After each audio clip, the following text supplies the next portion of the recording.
You know, so many people have this idea that if you have diabetes or pre-diabetes, or even if you're perfectly healthy, that eating certain foods will not increase your blood sugar. And in today's video, I'm going to talk about the truth about that. If you're new here, I am a doctor. I'm an endocrinologist, and we talk about weight loss, health, nutrition, fitness, all those things that can help you live a happier and healthier life. So give me a thumbs up if you like the topic of today. Let's talk about what is really behind this spike in blood sugar and how you can truly prevent them. You see, it's true that over time, when we eat certain things over and over again, our bodies get used to it. So if we keep eating the same foods that are very high in carbohydrates over and over and over again, our bodies become accustomed to it. But does that mean that they don't have an effect on our blood sugar? Absolutely not. Just because our body gets used to something doesn't mean that it no longer has an effect. For example, let's say that you take a medication for high blood pressure every day for years and years, and then you decide to stop taking it because you feel fine. Do you think that that medication is no longer working? No, you just get used to it. But stopping the medication can lead to a spike in blood pressure again. Or if you take a pain medication, right, for arthritis or other type of pain, and you take it every single day and then you stop, you might be surprised that the pain comes back. Why? Because the body gets used to that medication. It doesn't mean that it stops working. The same thing happens with food. If you eat the same high carbohydrate diet over and over again, your body gets used to it, and it doesn't mean that the food doesn't affect your blood sugar.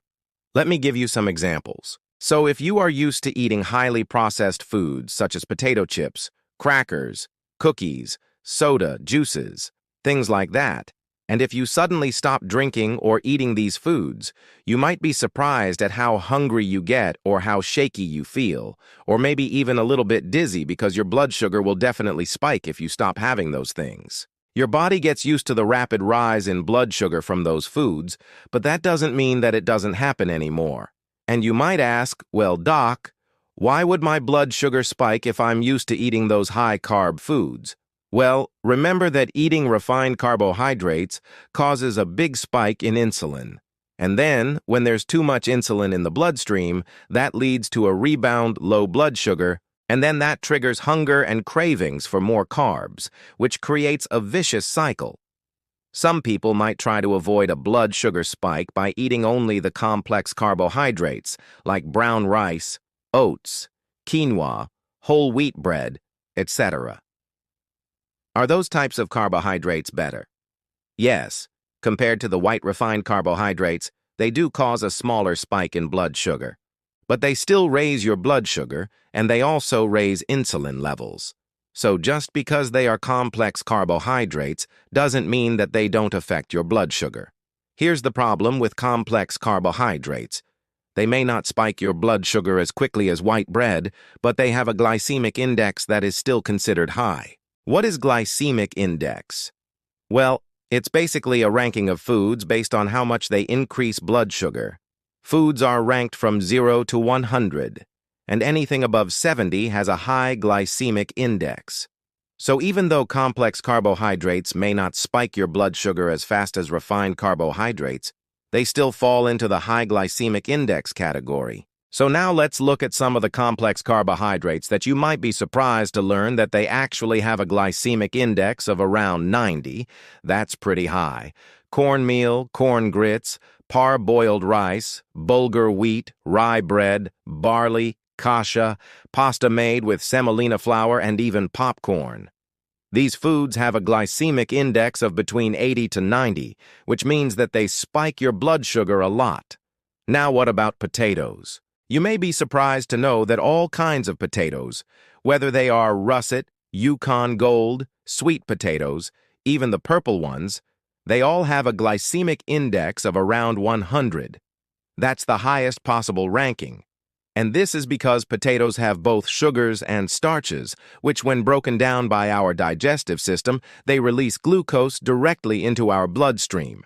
But wait, what about oats? Oats are considered a healthy grain, right? Not really. Oats have a glycemic index of 60, and that's considered high. Now, what about oatmeal? Oatmeal has a glycemic index of 58. Is that lower enough to be considered better than oats? Maybe, but oatmeal contains phytate that blocks zinc absorption. So is it really healthy? Not really. Okay, so what about beans and lentils? Beans and lentils have a glycemic index of 25, which is considered low. Great, right? Wrong. Beans and lentils contain oligosaccharides, which are sugar alcohols that our bodies can't digest. When these undigested sugar alcohols reach the colon, bacteria in the gut ferment them, which produces gas, and that causes bloating, abdominal discomfort, and that is why beans and lentils can cause gas and bloating in many people. So now you might ask, okay, Doc, if everything raises my blood sugar, then what should I eat? Well, I have other videos on my channel where I talk about the best foods to eat. But basically, you want to focus on foods that have a low glycemic index. And those are usually the non-starchy vegetables, nuts, seeds, fruits that have a low glycemic index, and of course, lean protein sources. So if you are trying to lose weight, or if you have prediabetes or type 2 diabetes, please understand that it doesn't matter if your blood sugar spikes a little bit or a lot. It doesn't matter if you think it's not a big deal or a small deal. Every single spike in blood sugar contributes to insulin resistance, and that's the root of the problem. Insulin resistance causes the chronic low-grade inflammation. It causes damage to the organs, especially the liver and the pancreas, and that's what leads to fatty liver disease, to diabetes, to heart disease, and it speeds up aging. I hope that this video is helpful. Please share it with your friends and family. I appreciate all your questions. I love reading your comments. Thank you for watching, and I will see you next time. Bye-bye.